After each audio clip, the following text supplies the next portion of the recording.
दूं, बड़ी अच्छी बात आपने कही कि कोई कैसे चुरा सकता है।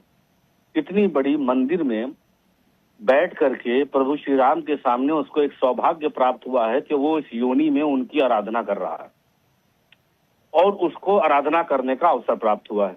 ठीक है, तो ये मैं आपको बता दूं, जो लोग वहां पर पूजा कर रहे थे, पूजा करा रहे थे, जो वहां के ट्रस्टी थे, जो भी जिम्मेदार थे, उनका काम नहीं है। ये काम है भारतीय जनता पार्टी के नेताओं का। ये काम है भारतीय जनता पार्टी की सोच की, मानसिकता के लोगों का। उन्होंने ये हार वहां से निकाल करके बीजेपी तक पहुंचाया है और हमारे प्रधानमंत्री जी ने मेलोडी के साथ हार भी गिफ्ट किया है। इसकी अगर जांच होगी तो पता लगेगा। पहले दूसरी चीज, क्योंकि कोई भी पुजारी हो या कोई भी धर्म से जुड़ा हुआ, मैं कहूं आस्तिक हो, जिसका विश्वास प्रभु राम पर हो, कदाचित वो ये काम कभी नहीं करेगा।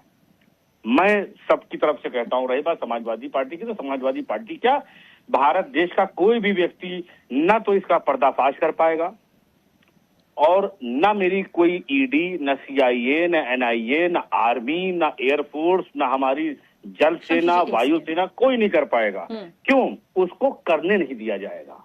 ये काम बीजेपी का है। जिस दिन भारतीय जनता पार्टी की सरकार हटेगी, देश में उस दिन सब दूध का दूध, पानी का पानी हो जाएगा। और रही बात दूसरी बात, आप ये बताइए, ये आपकी इतना बड़ा चैनल है और इतने महानुभाव बैठे हैं, बीजेपी का एक भी आपको प्रवक्ता नहीं मिल पाया जो हिंदू धर्म से हो, आकर के बैठे और आकर के बात करे। और आपने तमाम मुस्लिम नेताओं को बुला करके बिठाया है, वो क्या जवाब देंगे इसका? ऐसा आपको क्यों लग रहा है? इसके पहले जब आप चर्चा में थे तब भारतीय जनता पार्टी से क्या कोई हिंदू नहीं बैठा था? और एक बात बताइए, पार्टी का पक्ष रखने के लिए या राम मंदिर पे बात करने के लिए हमें ये देखना पड़ेगा कि हिंदू बोलेगा या मुस्लिम? ऐसे तो समाजवादी पार्टी से आप भी हैं सर। बिल्कुल देखना पड़ेगा, क्योंकि हमको भारतीय जनता पार्टी ने सिखाया है। भाई आप बताइए, श्री राम जी के बारे में, मंदिर के बारे में एक मुस्लिम क्या बता पाएगा?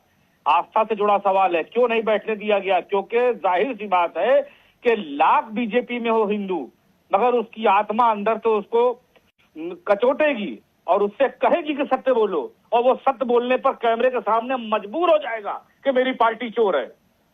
इसलिए कोई हिंदू नहीं बैठ पाया। इस तरह से उसका धर्म का विकार हो जाएगा और कर्म भी हो जाएगा, पार्टी लाइन भी चल जाएगी। इसीलिए कोई नहीं बैठने पाया, क्योंकि वो बैठता तो पर्दाफाश करता। देखिए, जो भी चोरी है, मैं आपको बताऊं, जितनी भी चोरी हुई है, क्या आपको क्या लग रहा है कि इसमें अब्दुल्ला ने चोरी कर ली है जाकर के, या ननक्के ने कर लिया, या प्यारे लाल ने कर ली है? किसी ने नहीं करी है। छोटे आदमी का काम नहीं है। छोटा आदमी जाता है, वो अपना सब कुछ उठा देता है, उसकी मन्नत आती है, वो सब कुछ दान कर देता है, सब कुछ दान करके खाली हाथ लौटता है। और अगर उसकी जेब में 98 रुपया रह जाता है तो उसका भी केला खरीद करके और तमाम जीव जंतुओं को खिला देता है। आप समझ रही मेरी बात को? राखी जी, कुछ लेकर के नहीं आता है।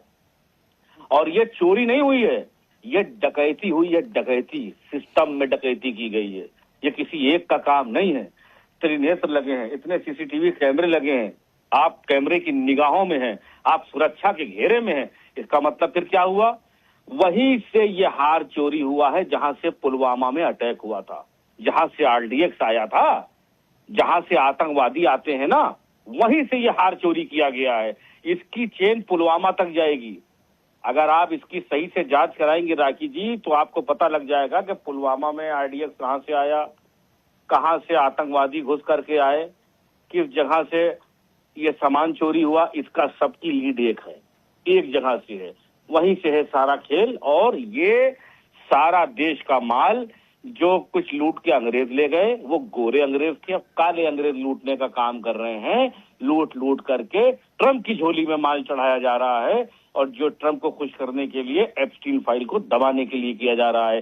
जैसे हमारे देश का कोहिनूर हीरा एलिजाबेथ ले गई उठा करके, उसी प्रकार से ये हमारा घर के सोने को निकाल के, अब इससे बड़ा काम। अब आप बताइए कि देश तो सुरक्षित हाथों में था राखी जी, देश तो सुरक्षित हाथों में आ गया था। 14 साल से देश खतरे में था, हिंदू खतरे में था। अब जब राम जी सेफ नहीं है, जिनकी वजह से ये सत्ता में आए, जिनको ये कहते थे ले करके आए, और आज वही सेफ नहीं है, उन्हीं के ही लोग सेफ नहीं है। और इल्जाम लगाया जा रहा है महंतों पे, हमारे पंडों पर, हमारे पुजारियों पर। हमारे देश के 125 करोड़ आस्था रखने वाले श्री राम प्रभु की पूजा अर्चना करने वाले लोगों पे बिल्कुल गलत है।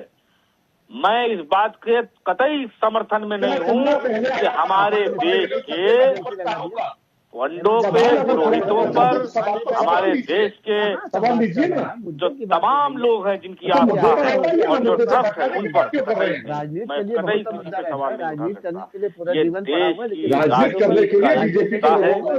एक सेकंड रुकिए, एक सेकंड अनिल जी, शमशी जी, एक सेकंड रुकिए, दिल से स्वीकार किया। एक सेकंड, ठीक है मीसम जी, मुझे बस दो बातें लगी आपके पूरे वक्तव्य में, क्योंकि मैं अमूमन बोल देती हूँ।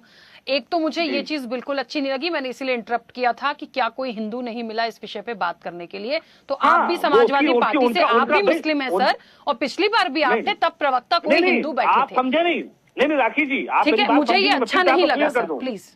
नहीं मैं क्लियर कर रहा हूँ। दूसरी चीज, वो जो हार दरबार से निकला प्रभु श्री राम के, वो मेलोनी के पास चला गया, ये तो जांच का विषय है सर, मैं इस पे भी कोई टिप्पणी नहीं करूंगी, क्योंकि ठीक है जांच का विषय गया होगा तो बहुत गलत हुआ है, लेकिन हम ऐसे एकदम डायरेक्टली कहीं कुछ कनेक्ट कर दें, अच्छा नहीं लगता सर। मैं प्रभु श्री राम के चढ़ावे का हार मेलोनी जी के गले में बिल्कुल देखना पसंद नहीं करूंगी। I am really sorry to say this.